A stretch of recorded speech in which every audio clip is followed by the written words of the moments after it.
When the office rang and said, would you like to test a hot Mokka, I was like,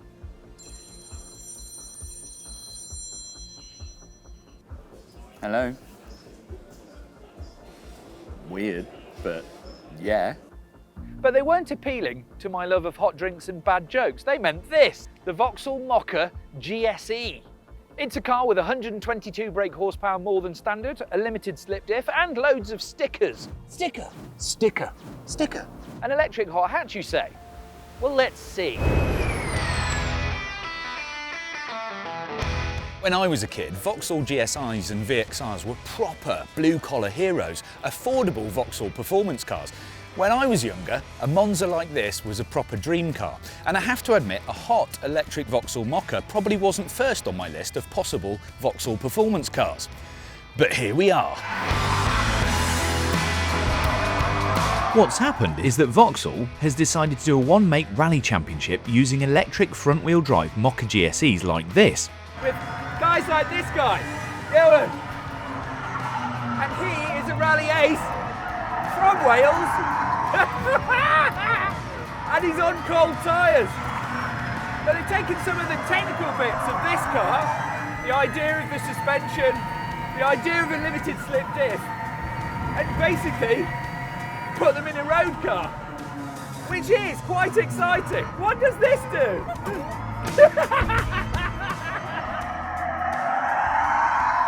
And you know what? I don't think it looks bad at all. One of the first things you notice is that this Mokka has a bit of stance to it. Now, most of that is to do with the fact that it's got 20-inch wheels that are bespoke to this model, but it's also got 10mm lower suspension, so it sits on a slightly different track and makes it look a bit more bulky. And yes, it does have sporty yellow painted brake calipers, but they designate the fact that these are 4-pot Alcon brakes on 380mm discs, which are actually very big for this kind of car. Although, they are only painted yellow on the front, which bothers me for some unspecific reason. At the front, it's got a more horizontal look to the front bumper with these kind of inserts on the corners for the air curtains and more GSE branding, as well as lots of standard features like matrix LED headlights. And at the back, it's more of the same. It's not night and day different to a normal Mokka, but it's got some bumper inserts and a bit more branding. It's actually quite subtle and not OTT. It's quite nice. On the inside, not that much has changed. The most obvious bit being these really rather good GSE specific seats, which have got an integrated headrest and much bigger bolsters, so they kind of hug you when you're going around the corner much more effectively than the normal seats. Then you've got this steering wheel, which is a kind of oval shape. It's been flattened at the top and the bottom, which obviously makes it way more sporty. And then there's a couple of different dial sets for this car. Now, Nicola has actually done a full walk-around review of this car, which you can look at somewhere here.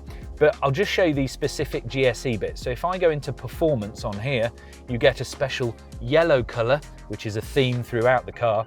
And then you can look at the torque split for the front wheels. There's some gauges there that have battery temperature, battery voltage, all that kind of stuff.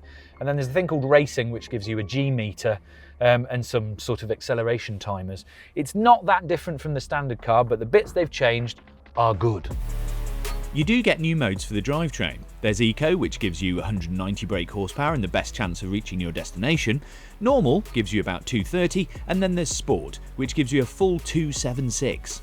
And 276 brake horsepower in a Vauxhall Mokka is quite a lot. The back seats are the same as a normal Mokka, so not especially generous. This is me sat behind my own driving position and basically my knees are through the front seat. But I have to say, the integrated headrests on the front seats do make it quite dark in the back here. But all that really matters is how it drives. Now, as I said, this particular Mokka GSE has 276 brake horsepower and 254 pounds-feet of torque, giving it about 122 more brake and about 63 more pound-foot than a standard Mokka, which is quite a lot. It also has about 50 miles less WLTP range than the standard car if you use all that power. So what else has this car got? Well, Vauxhall has been doing a little rally championship with the Mokka GSE, and it's taken some of those rally learnings and actually applied them to the road car. So it's got more powerful motors, different battery chemistry. It's also got much faster steering to make it feel more precise from the wheel. It's got much stiffer anti-roll bars, so the whole car is just stiffer, bigger wheels, bigger tyres. It's also got a thing called a Torsen diff for the front axle, because this car is front wheel drive. A Torsen diff is a torque sensing diff, so when you throw a car into a corner and plant your foot, one wheel will naturally start to lose grip. That diff will force traction and power to the wheel with grip and allow you to tighten or maintain a line around the corner. So if I plant the corner, there's a little bit of torque steer, so you can feel it pulling from the steering, but actually it's quite good fun. It's certainly the sportiest Mokka that I've ever driven, and Mokkas are generally as sporty as I am, which is not very. You can really throw this car at a corner and get it moving. It's really good fun. But even though these roads are really pretty good, I think we ought to go on an actual racetrack, which is quite exciting. And the immediate impression, love it or loathe it, is one of weight. This car weighs just under 1,600 kilograms, which makes it quite heavy for a small hatchback, and you do get the feeling that that outside front tyre is doing a lot of work when you heave it in. But the steering's good, the brakes are great, and the body control is really surprising. And this is a Vauxhall Mokka, don't forget, and you can just lob it, look at that. Just get on the power and you'll feel the diff working through it. The weird thing is, the GSE Mokka has 276 brake horsepower, but it doesn't actually feel that mental in terms of acceleration. It gets from 0 to 62 miles an hour in about 5.9 seconds, so it's kind of hot hatch quick. The thing is, this car is all about the handling. You can really late brake into a corner, throw it in, get on that diff, push the power, and it just tightens the line and fires up the road. It is really impressive. It's got loads of kind of mechanical grip. It's naturally quite a nicely weighted kind of fun car to chuck about. It's not making any noise, so it's a bit of a strange experience, but you can have interesting electric. It doesn't need all the noise and the weirdnesses. It can just be a well-sorted, well-handling, tight little car, and you can have great fun with it. It's different to a petrol car, for sure, but it's not necessarily worse. I thought this car would be really dull, and actually, it's lightly brilliant. This is really good fun.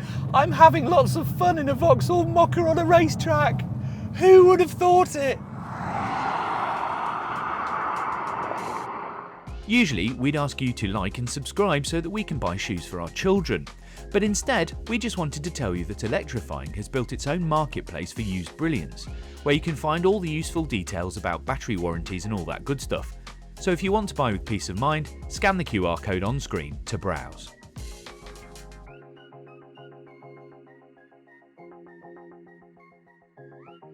The fact you can actually throw it around a little bit now, the fact that there is a little bit of vim to it when you turn it in, is pretty cool. Though it is absolutely destroying the range. And actually the brakes are good, but when you put it in sport mode, it's supposed to take away the blending for brake recuperation, so you get more feel. And the pedal is still a little bit long, so it doesn't quite work for me. It needs a bit more, it needs to be firmer so that you can really get down. But this is actually pretty damn fine. You wouldn't believe a Mokka could do this. I thought this would be badges and a little bit extra power, but actually whoever's sorted this car out has done pretty well.